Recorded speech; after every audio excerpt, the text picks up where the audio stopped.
नमस्ते। आज हम सिर्फ एक भाषा की नहीं बल्कि एक तरह के कोड की बात करने वाले हैं। जी हाँ, एक ऐसा कोड जिसे हजारों साल पहले ध्वनि और तर्क के सिद्धांतों पर बनाया गया था।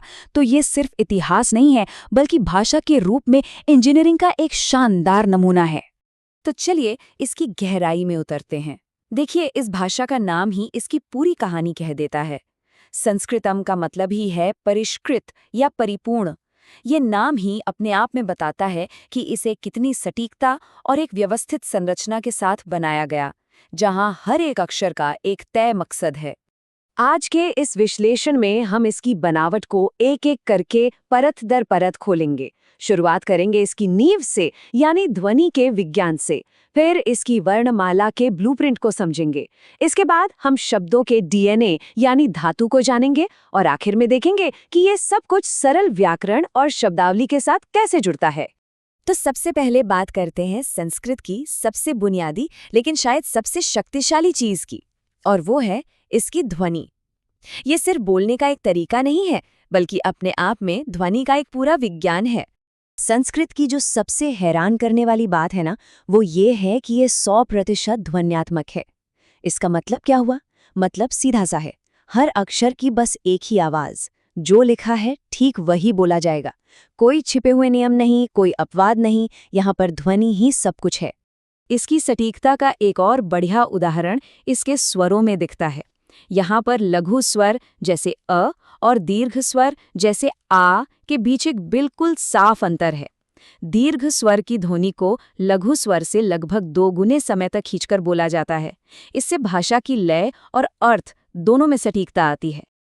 अब जब ध्वनि इतनी सटीक है तो उसे लिखने का तरीका भी उतना ही सटीक होना चाहिए, और यहीं पर आती है वर्णमाला, जिसे अक्षरों की माला भी कहते हैं। और ये सिर्फ अक्षरों का एक कलेक्शन नहीं है, बल्कि ध्वनियों का एक वैज्ञानिक नक्शा है। और ये व्यवस्था वाकई में कमाल की है।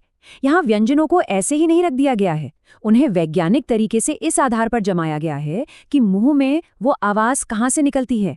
जैसे देखिए, क जैसी ध्वनियां गले से, च तालू से, त दांतों से और प होठों से। ये पूरी तरह से एक लॉजिकल सिस्टम है।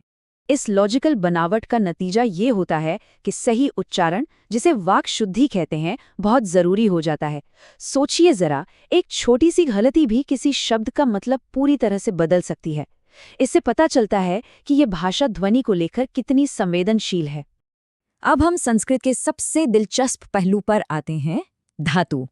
इसे संस्कृत की शब्दावली का मूल इंजन कह सकते हैं, जहां से हर शब्द निकलता है। तो सवाल ये उठता है कि ये जो हजारों क्रियाएं और संज्ञाएं हैं, ये सब आती कहाँ से हैं? क्या इन सबको एक एक करके याद करना पड़ता है? नहीं, इसका जवाब इसकी अपनी बनावट में ही छिपा है। और जवाब है धातु। धातु एक क्रिया का मूल रूप है, एक तरह का बिल्डिंग ब्लॉक, जिससे लगभग सभी क्रियाएं और संज्ञाएं बनती हैं।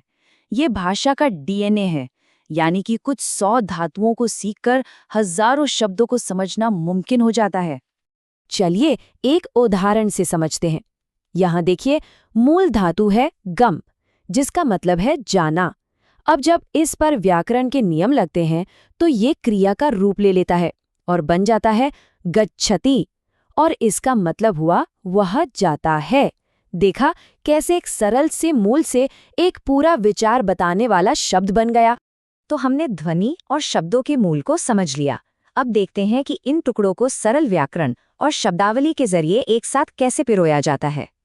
इसमें एक बहुत ही दिलचस्प नियम है, संधि। ये उन नियमों का सेट है जो बताते हैं कि जब 2 शब्द आपस में मिलते हैं तो उनकी ध्वनियां कैसे बदल जाती हैं। इसका मकसद सिर्फ भाषा को संगीतमय बनाना नहीं है, बल्कि उच्चारण को आसान और तेज बनाना भी है, ताकि बोलने में कोई रुकावट ना आए। और रोजमर्रा की जिंदगी में ये भाषा काफी सरल हो सकती है। अभिवादन के लिए नमस्ते, धन्यवाद के लिए धन्यवाद। संख्याएं भी कितनी लॉजिकल हैं, एकम, दश, शतम। यहाँ तक कि समय बताने का तरीका भी व्यवस्थित है। जैसे 7 बजे को सप्तवादनम कहते हैं। हर चीज में एक सिस्टम है। तो इस सुंदर और तार्किक भाषा की दुनिया में पहला कदम क्या हो सकता है? ये सुनने में जितना मुश्किल लगता है, असल में उतना है नहीं। तो शुरुआत कहाँ से की जाए? 3 सबसे अच्छे रास्ते हैं। पहला, देवनागरी लिपि सीखें, ताकि भाषा को उसकी मूल लिखावट में पढ़ा जा सके। दूसरा, इसके वैज्ञानिक वर्णमाला को क्रम से सीखें। और तीसरा और सबसे ज़रूरी, इसे बोलने का अभ्यास करें, क्योंकि ये आज भी एक जीवित भाषा है।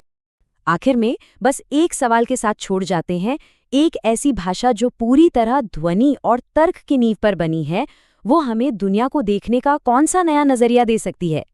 क्योंकि ये सिर्फ बातचीत का नहीं, बल्कि सोचने का भी एक तरीका है।